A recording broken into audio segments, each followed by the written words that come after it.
André Duvillard, bonjour. Bonjour. Vous êtes l'ancien délégué au réseau national de sécurité. Merci d'accepter de répondre à nos questions. Alors, avant de commencer, est-ce que vous pouvez nous résumer votre riche carrière dans le domaine de la sécurité? Oui, je crois que voilà, c'est une carrière de 40 ans, je dirais, qui est à la fois un mélange de professionnel de la sécurité et aussi d'activité d'officier de milice, puisque j'ai fini avec le grade de colonel de la police militaire. J'ai été délégué au comité international de la Croix-Rouge. Ensuite, j'ai été secrétaire des commissions de politique de sécurité au Parlement fédéral, avant d'entrer à la police neuchâteloise comme adjoint du commandant, puis commandant, et enfin de terminer ma carrière comme premier délégué du réseau national de sécurité. Et au niveau alors de la carrière militaire, si on en parle brièvement, qu'est-ce que vous en retirez? Non, mais je crois que la carrière militaire, voilà, j'ai commencé avec une école de recrues en 1980 pour terminer par la remise d'un commandement en 2021. Donc voilà, c'est une période relativement longue qui a été évidemment riche en enseignement au niveau de la conduite humaine. Je crois que c'est vraiment pour moi un des éléments essentiel, riche aussi en termes d'expérience, avec des engagements qu'on n'appelait pas encore subsidiaires à l'époque, mais des engagements au profit des autorités civiles, riche aussi en contacts humains. Je crois que l'armée, pour moi, reste aussi un formidable intégrateur au niveau de la société. Donc voilà, c'est aussi une raison pour laquelle j'ai été quelque sorte au-delà du micro-data, comme on dit, pour servir aussi longtemps, parce que je trouvais qu'il y avait évidemment un certain nombre d'éléments qui étaient extrêmement importants, à la fois liés à son développement personnel, mais aussi par rapport à l'engagement qu'on peut avoir en faveur de son pays.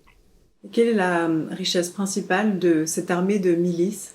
Moi, je crois que la principale force de l'armée de milice, c'est la mise en commun de compétences fort diverses et qu'on amène finalement de son environnement quotidien et qu'on transcrit dans un environnement militaire. Et je crois que c'est ça qui fait notre force aussi.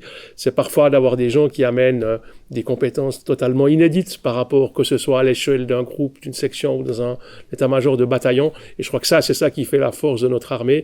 C'est d'avoir toujours finalement des inputs qui nous viennent de la société civile par le fait que nous sommes la plupart des officiers de milice.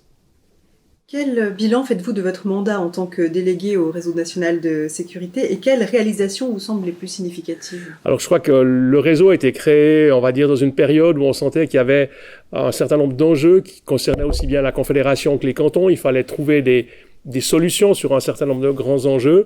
Alors le bilan que j'en ai tiré après 10 ans, je crois que c'est que premièrement, on a réussi à intégrer cette structure parce qu'elle n'existait pas auparavant. Et puis ensuite, il y a deux grands thèmes, je crois, qui nous ont occupés. Le premier était les cyberrisques. Alors en 2012, peu de monde s'intéressait aux cyberrisques, mais on a eu assez vite la tâche de trouver un moyen d'intégrer les cantons dans la mise en œuvre de stratégies contre les cyberrisques.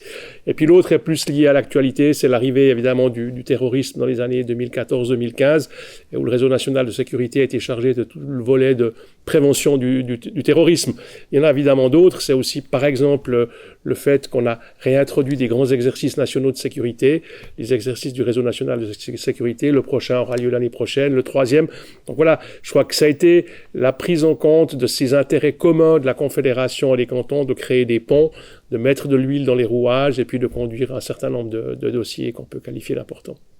Et comment voyez-vous l'avenir de la sécurité nationale en Suisse et quelles mesures préventives devraient être mises en place selon vous pour anticiper les menaces émergentes? Alors je crois qu'on doit aujourd'hui encore mieux travailler ensemble.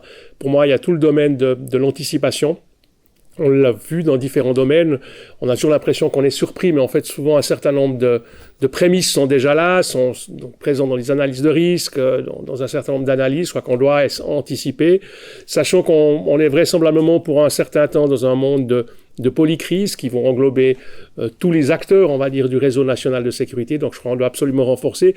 Il serait peut-être aussi opportun de refaire, on va dire, un état des lieux, des compétences et de l'engagement des différents acteurs de la sécurité intérieure.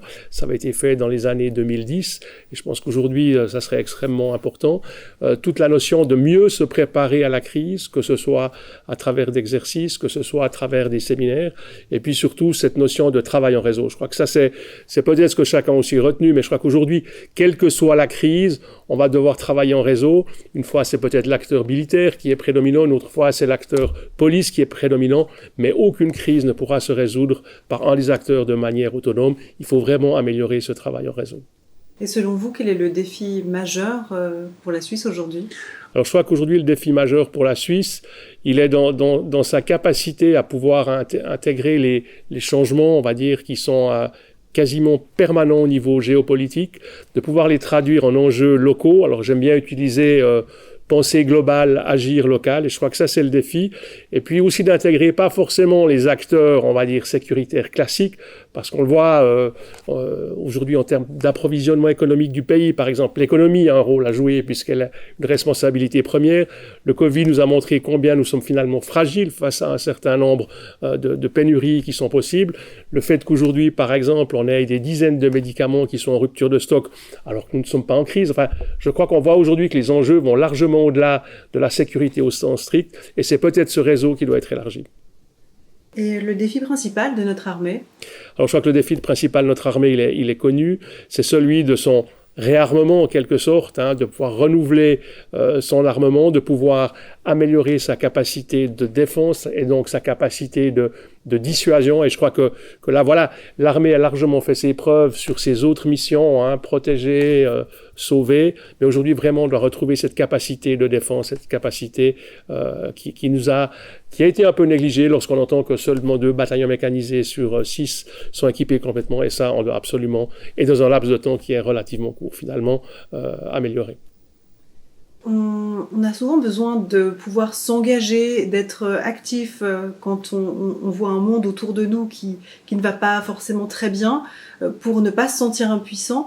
Quels conseils vous pourriez donner aux jeunes qui voudraient s'engager pour leur pays, qui voudraient faire quelque chose justement pour se sentir utile ? Alors je pense qu'il y a énormément de possibilités de s'engager en faveur de son pays. Évidemment, il y a l'obligation de servir, mais on sait qu'elle est parfois un peu mise à mal aussi. Mais je crois que cet engagement peut se traduire au niveau de la société civile, auprès de communautés locales, que ce soit dans la politique locale, que ce soit dans des institutions locales. Je crois qu'il faut essayer de redonner du sens au fait qu'on puisse s'engager pour la société.